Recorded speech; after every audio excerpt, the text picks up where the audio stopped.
Welcome to Behind the Badge with your hosts, Lieutenant Ryan Williams, and Officer Cammie Vandermolen. your source for all things Spondy Police. KFIZ today on a Friday. It's Behind the Badge, a weekly visit with the Fond du Lac Police Department. Lieutenant Ryan Williams in studio with us this week, and I know you're one of those people who was loving the cold weather that we were dealing with earlier this week. That's because it is Well, it's making ice. Making ice, yeah. You've taken that up now, right? Isn't that like a So yeah, that is newer hobby? my way to deal with the temperatures. I ask my wife all the time, why do we live here?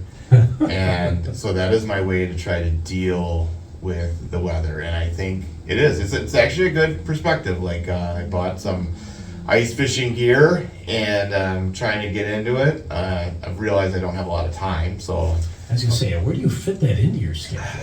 You know, I found out my daughter just joined a travel volleyball team. I found out that that's a lot. Basketball or No, hard? she decided to move on from basketball. So, but I'm saying it's like as busy as basketball was, more busy, not So- as busy. And we've only been to 2 tournaments, but so basketball, usually you go to a tournament and it's a bracket play, right? So you get in a bracket, you're usually guaranteed like 2 games, and then if you move on, then you move on, or maybe you play like a consolation game or something like that. So your day is pretty much over in about half a day. You know, that's great. Weekend, you can still do laundry, get stuff done. Volleyball, I don't know if evil parents invented it or what. Every tournament, there's kind of like this pool play. So the pool play is where it leads to the seeding of the bracket, and then they put you in a bracket. Like we just got back from Milwaukee. It was a 2-day tournament. I was there probably 20 hours. And when they're not playing, they have to. The players actually have to ref. So you're there. Wow. Like you're there. You're all in. And it's in Milwaukee, and they try to make a couple dollars off you on the food and all that stuff. And yeah, it was. I got nothing done this last weekend. Luckily, the tournament, when Fond du Lac hosts a tournament, it's usually just a 1-day or so thing. I'm happy to live in Fond du Lac again for that reason, but it's a busy thing. But I have gone out 2 times already ice fishing. Not hugely successful, but a lot of them were just kind of getting everything squared away.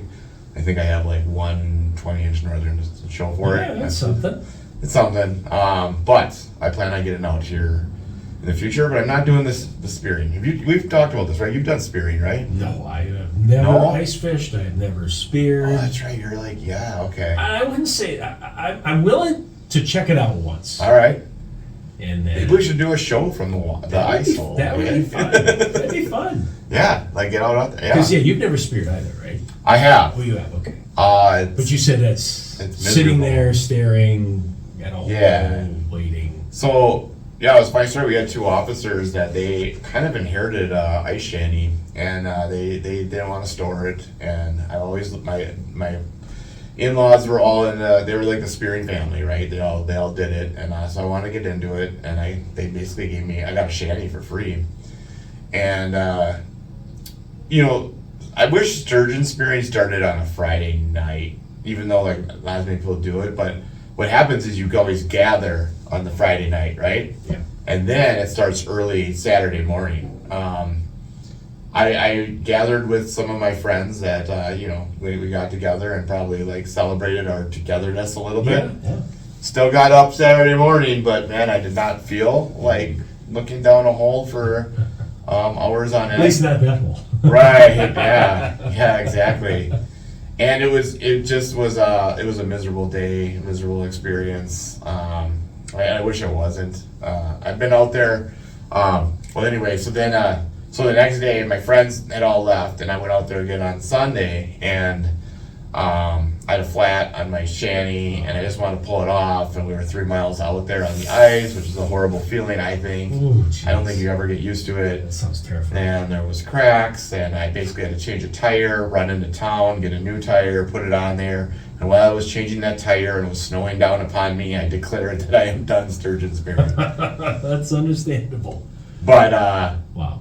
but for I do go out and visit people. I will get, like, when the ice is good, we'll do 4-wheeler trips and do that. Yeah, you for the social aspect. Social aspect, Yeah. yeah, that's fun, that's It's enjoyable. doable. And it's so cool, like, there's so many people, there's so many shacks out there, it is a great thing to be around. It's just so unique to our area, and as long as people, I'm gonna say, stay away from those ice sculptures, don't ruin the ice sculptures. Yes, Like, downtown. yes, we're gonna have, Don't be a drunken idiot. we're gonna have a little bit of special enforcement out there. I know they have their own private security, but that is also another cool thing that the downtown brings in, is the Sturgis Spectacular.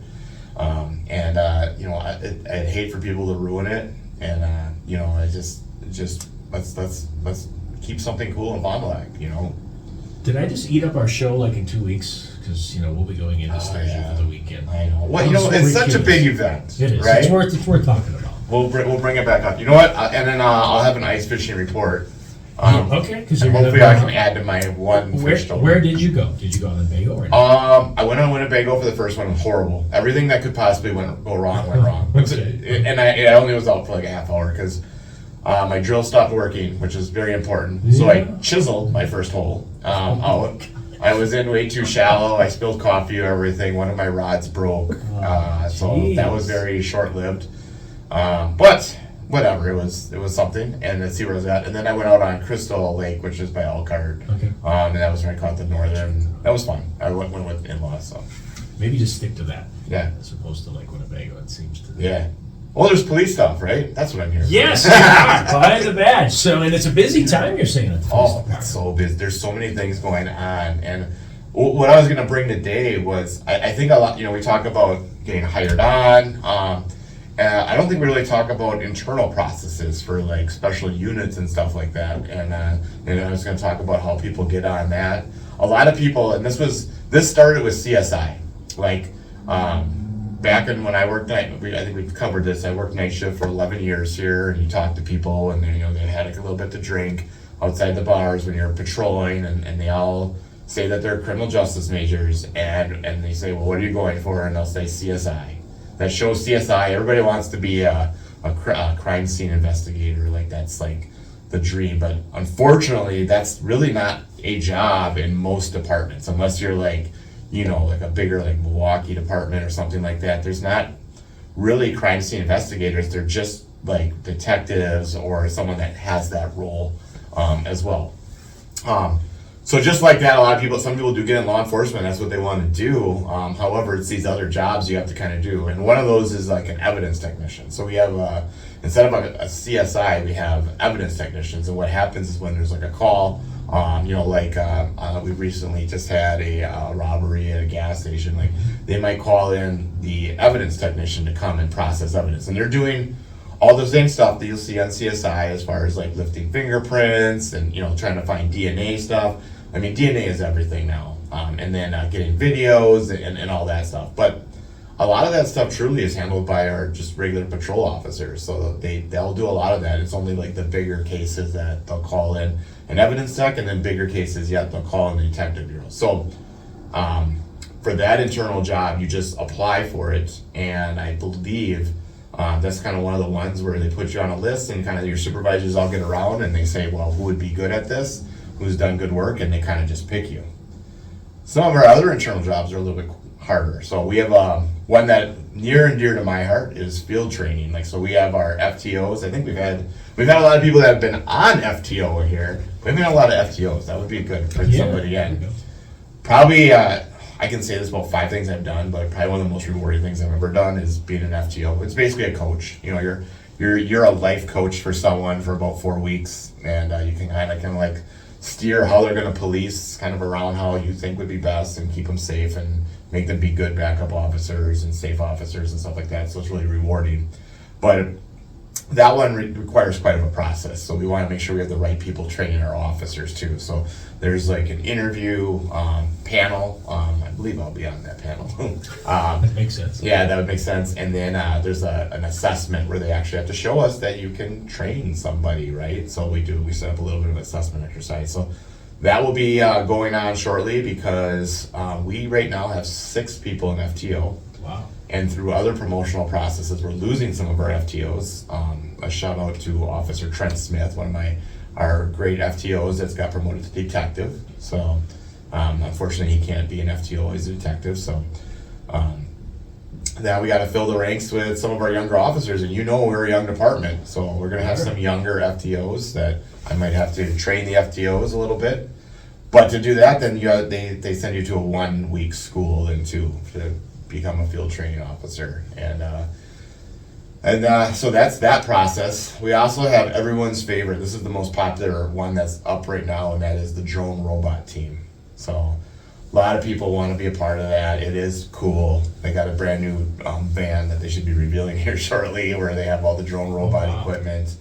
But it's great. It's a great thing to have. We use our drone a lot. If you ever listen to the scanner page or see the news things, you'll see that we have the drone up in the air pretty quickly. We actually have drone operators that bring the drone with them on patrol so that they can get it up faster. They don't have to run back to the police department and get it up in the air. So that is a very sought after one. Did you know what it takes to be a drone pilot? We have to say pilot. Like, they have to get their amateur I know there's pilot license. Doug, our news guy, he's got one, and he's kind of working Yeah. all of it, or maybe he's got it. I don't. So there's a crazy hard test you have to take, and you have to get your amateur pilot license, and It makes sense because I mean you're dealing with the sky, right? Yeah. I mean, you're Well, so it's not like you're just playing with a remote control toy. From what I understand, and maybe some of my drone pilots will yell at me, but it's only if you're getting paid to do it. Like, so then you become like a professional. Like, if you and I just went on our off time and bought a drone, we could fly it up in the air. But if you're doing it professionally, getting paid to do it, then you have to have this amateur pilot's license. Sounds right. And you have to know how to clear the airspace and all that, like, stuff you don't like. I mean, it's just a drone, right? But no, there's a lot to that. So, yeah, I think I want to say we had like 10 people put in for that. Wow. So that's a good It chunk. is popular, That's a good yeah. chunk. And then another one that's going on right now, like, there's a lot. There's a instructor. So, like, I'm an instructor in defense and arrest tactics, firearms, taser, professional communications, a bunch of these things. These are all disciplines that we want to have registered with the state instructors on. So we have a group of people going through that where they want to become instructors, and that's great. We always need a big bunch of instructors. They'll do anything from an orientation phases for our new hires to in-services. They'll teach the full gamuts, and that's great. So that's a popular one. Once again, that's an interview and an assessment. I think there's a chief's interview associated with that one too. So all these processes, and then probably one of the biggest ones, I said they're all the biggest ones, didn't I say that each one? You did. One of the ones that, another one that's very sought after is our community impact specialist. So what that essentially is, we used to call it street crimes unit, but they kind of get to do all the cool stuff of patrol without having to take calls. So they do a lot of drug enforcement stuff, like drug interdiction and stuff like that, but they'll also do special assignments where we're having problems. Maybe we're having break-ins in this one area. They can do like stakeouts and all the cool like plainclothes stuff and that. So that there's a job opening for that as well. So all that stuff. We got all these new hires, and now we have all these and it's usually about after 2 years you can start applying for this stuff. Okay. A year or two. We usually don't want, you're fresh off the boat, like get going on. Usually like a couple of years underneath your wing. Definitely for field training and for instructor, we want you to have a couple of years on so that you know what you're doing when you're on the job. But just like to kind of talk about this, some of the internal things going on. We got our 6th in FTO, so hopefully we can get these FTOs. We're actually going to be hosting an FTO school, the class that they have to go to, and that's coming up just later in a couple months. So yeah, a lot going on. A lot of exciting stuff. Fond du Lac Police Department behind the badge. KFIZ today. Morning talk, city's hot. A new day, let's all start. Behind the badge, we'll stand tall through the ups and the fall. Fond du Lac, hear the call. Behind the badge, we're